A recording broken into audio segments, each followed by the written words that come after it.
Good morning all friends, कैसे हैं आप सब। आशा करता हूं आप सभी स्वस्थ होंगे, मस्त होंगे और अपने अपने कार्यों में व्यस्त होंगे। आज हम आवर्त सारणी के बारे में थोड़ा मैं बेसिक बताना चाहता हूं, तो बिल्कुल समझने का प्रयास करें। आज से पहले जो कल की क्लास निकली थी उसमें मैंने इलेक्ट्रॉनिक विन्यास निकालना आपको सिखाए थे, तो आशा करता हूं कि वो इलेक्ट्रॉनिक विन्यास आपको बहुत बढ़िया तरीके से समझ में आया होगा और जो लिंक है, चैनल है, जो आपने अपने मित्रों को जरूर शेयर किया होगा। तो मित्रों, आज हम आवर्त सारणी के बारे में थोड़ी डिस्कस करते हैं। बिल्कुल बेसिक मुद्दा जो है वो बताना चाहता हूं मैं आपको, जो कक्षा 9-10-11 में ही लगभग स्टार्ट हो जाता है और कक्षा 9वीं-10वीं वालों को उसकी जरूरत पड़ती है और 10वीं के बाद तो सबको जरूरत पड़ती है। तो अभी तक लगभग 118 तत्व हमारे आवर्त सारणी में ज्ञात हो चुके हैं। ये आज की स्थिति बता रही है कि पूरी टेबल जो है 118 तत्वों की है, लेकिन जब इसकी शुरुआत हुई थी तो वैज्ञानिकों ने अपने अपने अनुभव के आधार पे रिसर्च किया, उनको आवर्त सारणी में एक सिस्टमेटिक व्यवस्थित क्रम में जमाने का प्रयास किया। तो सभी के अपने अपने अलग अलग तरीके थे और उस टाइम पर तत्व भी कम ही थे। तो चलते हैं हम उसी दिशा में धीरे धीरे समझने का प्रयास करते हैं। तो मित्रों, जिस प्रकार से जो निकाल मेरे सामने है और मैंने जो अध्ययन किया, वास्तविक बात तो यही है कि जो मैंने सीखा है, समझा है, वही मैं आपको बताऊंगा। तो सर्वप्रथम नाम आता है, जैसे वर्गीकरण का महत्व में अगर मैं बताना चाहूं तो डोबेराइनर का त्रिक नियम, डोबेराइनर का त्रिक नियम।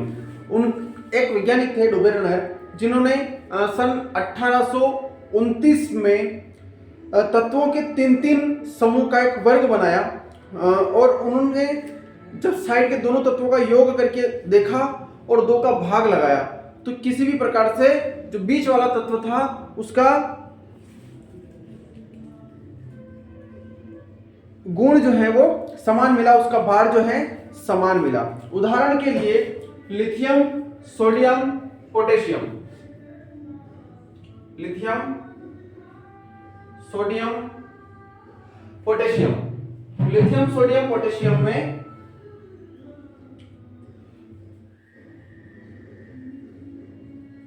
7, 23 और 39, तो उनका नियम यह था त्रिक नियम से कि अगर हम 7 और 39 का योग करते हैं और उसमें अगर 2 का भाग लगाते हैं तो जो बीच वाला सोडियम है ये हमारे सामने आ जाता है, यानी कि सोडियम का जो भार है वो हमारे सामने आ जाता है। तो देख लेते हैं कि 7-7 14, 15-16 का 6 हासिल 1, 3 और 1 4 में 2 का भाग लगाते हैं तो 23 दूनी 46, यानी कि सोडियम का परमाणु भार जो है उसके सामने आ चुका है।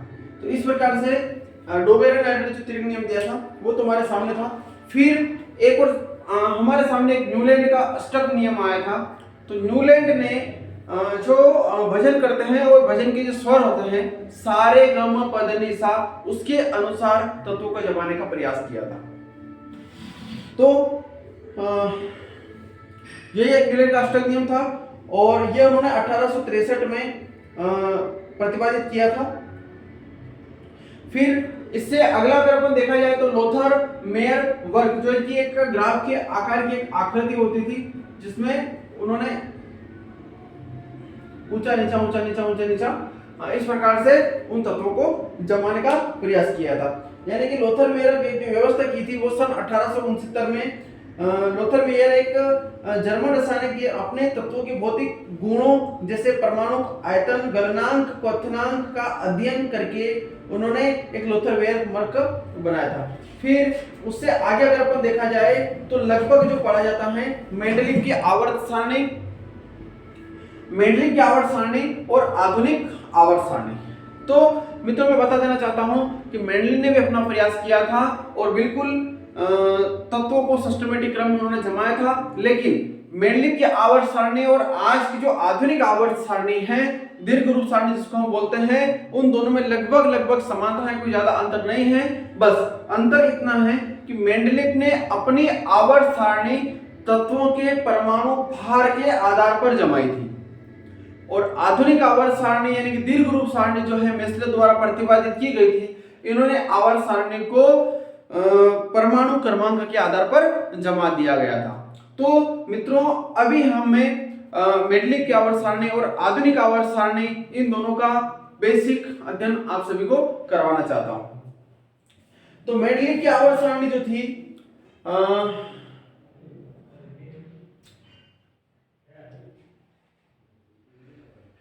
देखो, मेंडलीव की आवर्त सारणी का जो कथन था वो ये था कि तत्वों के भौतिक व रासायनिक गुण उनके परमाणु भारों के आवर्ती फलन होते हैं, यानी कि जो भी तत्व जमाए गए हैं वो परमाणु भार के आधार पर जमाए गए हैं। यानी कि एक प्रकार से अगर देखा जाए तो पहले आवर्त में सिर्फ 2 ही तत्व थे जिसे हम अति लघु आवर्त कहते हैं। यानी कि आवर्त, सबसे पहले तो बात आती है कि आवर्त क्या होते हैं। आवर्त, तो आवर्त से मतलब कि आड़े खाने, कौन से वाले खाने? आड़े वाले, ये वाले, इनको हम आड़े खाने बोल सकते हैं। और क्षैतिज दिशा भी इसको ही बोला जाता है।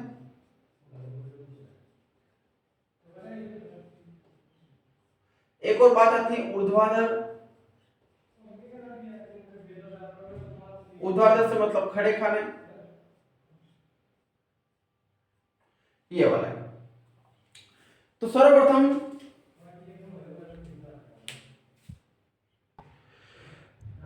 मित्रों हमारे सामने पूरी आवर्त सारणी आ चुकी है। इसी से मैं समझाने का प्रयास करूंगा आपको मेंडलीव की आवर्त सारणी में। तो जैसे कि बताया मैंने कि आवर्त यानी कि ये वाले जो खाने दिख रहे हैं, ये वाले आड़े, इसको अपन आवर्त बोलते हैं, क्षैतिज रेखा में है। और ये जो है ये है वर्ग। तो अब जो आवर्त हैं वो मेंडलीव की आवर्त सारणी में जो थे वो थे 7। तो यहां से 1 2 3 4 5 6 7, यानी कि ये 7 आड़े जो हैं आवर्त थे जिसको अपन आड़े खाने बोलते हैं क्षैतिज दिशा में।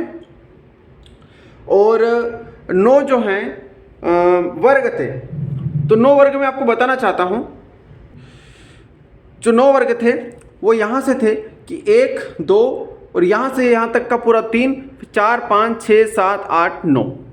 इस प्रकार से इन्होंने इनके पास में जो है 9 वर्ग थे। तो थोड़ा पढ़ने में समझने में कठिनाई आती थी, क्योंकि जो अभी इसके सामने जो आपको पूरा सेट दिख रहा है ये आधुनिक आवर्त सारणी यानी दीर्घ आवर्त सारणी का था है। लेकिन अभी मेरे पास में जो आवर्त सारणी है मैं उसी से आपको समझाने का प्रयास कर रहा हूँ। तो चिंता ना करें, मुझे पूरा यकीन है कि आपको समझ में आएगा।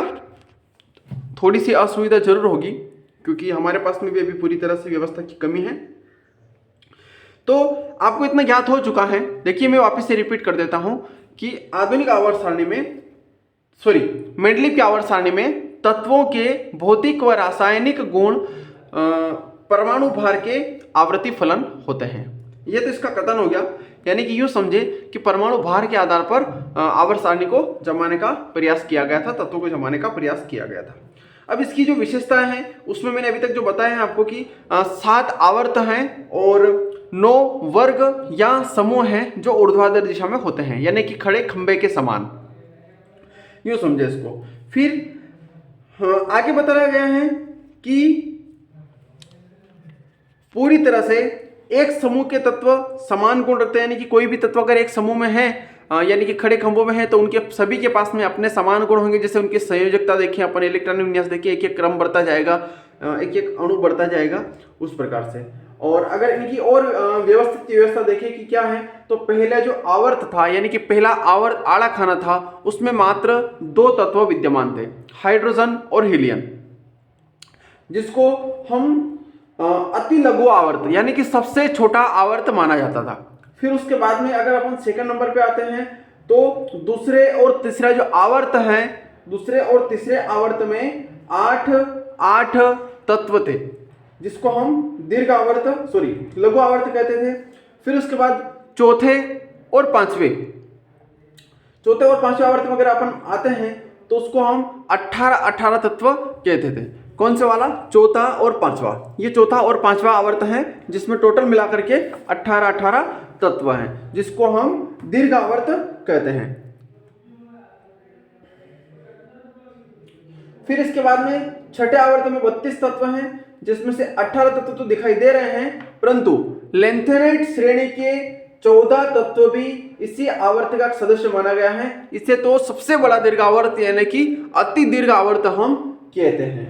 फिर इसके बाद में सातवां एवं एक संपूर्ण दीर्घ आवर्त है, यानी कि सबसे लास्ट वाला जो आवर्त है इसमें अभी तक 24 तत्व ज्ञात हैं, कुछ रेडियोधर्मी भी हैं, और इसके बाद में जो और रिक्त स्थान जो छोड़े गए हैं, ये यहाँ पर जो रिक्त स्थान है ये और नए नए तत्व जो ज्ञात होने वाले हैं उनके लिए छोड़े गए हैं। तो मित्रों अभी तक जो हमने समझा है ये समझा हमने मेंडलीव की आवर्त सारणी। अब इसके बाद में मेंडलीव की कुछ त्रुटियों को दूर करने के बाद में जो आवर्त सारणी बनाई गई उसको हम लोग बोल सकेंगे आधुनिक आवर्त सारणी, दीर्घ रूप सारणी, मोसले की सारणी, क्योंकि उसका प्रतिपादन मोसले के द्वारा किया गया था। तो मित्रों अब जो हमें वास्तविक तौर पे आप इसको जो देख रहे हैं ये है आधुनिक आवर्त सारणी, जो कि मैंने इसको पूरे तरह से सेट किया गया है। तो समझते हैं आधुनिक आवर्त सारणी का कथन जो है वो है कि तत्वों के भौतिक और रासायनिक गुण उनके परमाणु क्रमांक के आवर्ती फलन होते हैं, यानी कि पूरी तरह से परमाणु क्रमांक के ऊपर डिपेंड है। तो चलते हैं, अब देखिए इसमें भी बात आती है कि कितने आवर्त हैं, कितने वर्ग हैं। तो मित्रों इसमें भी 7 आवर्त हैं, टोटल मिलाकर के इसमें 7 आवर्त हैं।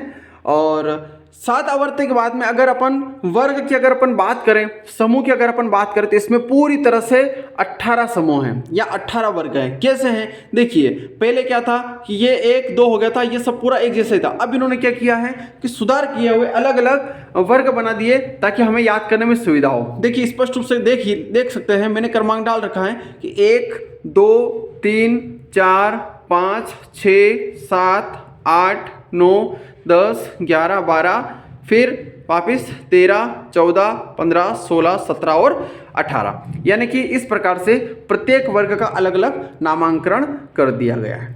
अगली विशेषता की अगर अपन बात करें, अगला अपना जो फायदा है बेनिफिट की अगर अपन बात करें, कैसे याद रखें, तो एसपीडीएफ 4 ब्लॉक में ये अलग अलग प्रकार से विभाजित हैं। तो पहला और दूसरा एस ब्लॉक के तत्व माने गए हैं यहाँ तक।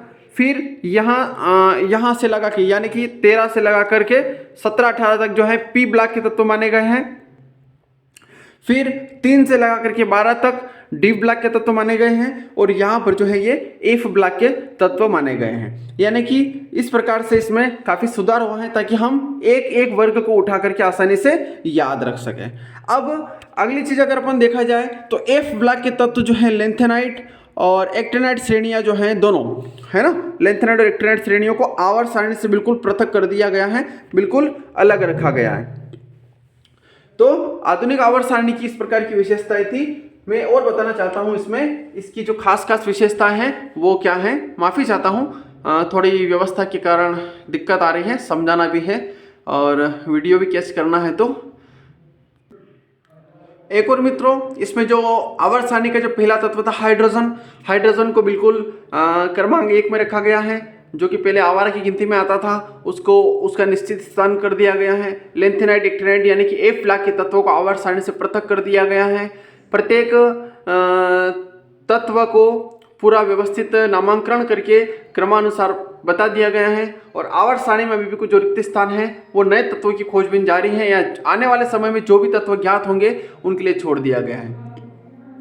अगली बात एक और मैं बताना चाहता हूं, अक्रिय गैसें, यानी कि वर्ग 18 के तत्वों को अक्रिय गैसों के नाम से जाना जाता है, क्योंकि ये जो तत्व होते हैं ये किसी भी प्रकार से कोई क्रिया नहीं करते, ना तो किसी से इलेक्ट्रॉन लेते हैं न किसी से इलेक्ट्रॉन देते हैं। जब हम इनका इलेक्ट्रॉनिक विन्यास निकालते हैं तो इनकी संयोजकता जो होती है वो 0 होती है। तो इस प्रकार से मित्रों आज मैंने जितना हो सका आप सभी को पीरियोडिक टेबल यानी कि आवर्त सारणी के बारे में समझाने का प्रयास किया। आशा करता हूं कि मेरे पास सुविधा ना होते हुए भी मैंने इस चीज़ को समझाने का प्रयास किया और जितना मेरे पास अनुभव था आपको समझाया। बता देना चाहता हूं मित्रों कि तत्व के जो नाम हैं, इन तत्वों के नाम को आप सीरियल से लिखना। सीरियल का क्रम होना चाहिए आपके पास। सबसे पहले परमाणु क्रमांक यानी कि तत्व का क्रमांक, फिर उसका संकेत, फिर उसका नाम, फिर उसका भार। और इनमें कम से कम आपको, वैसे तो सभी याद करना चाहिए क्योंकि उनका भी आपको अलग अलग प्रकार से ट्रिक मिल जाएगा, तो बहुत आसानी से याद हो जाएंगे। लेकिन सभी के इलेक्ट्रॉनिक विन्यास निकालना आपको जरूर सीखना चाहिए, उनकी संयोजकता निकालना आपको जरूर सीखना चाहिए, क्योंकि ये एग्जाम में आते हैं और कभी भी ये आपसे पूछ सकते हैं। तो मित्रों, मेरे माध्यम से आप सभी को पीरियोडिक टेबल समझाई गई हैं। आशा करता हूँ आपको समझ में आई होगी। अगर किसी भी प्रकार की कोई त्रुटि रहती है तो माफ़ी चाहूँगा, और मेरे हौसले के लिए, उत्साहवर्धन के लिए आप चैनल को सब्सक्राइब जरूर करें और अपने मित्रों को जरूर भेजें। धन्यवाद। मिलते हैं अगली क्लास में।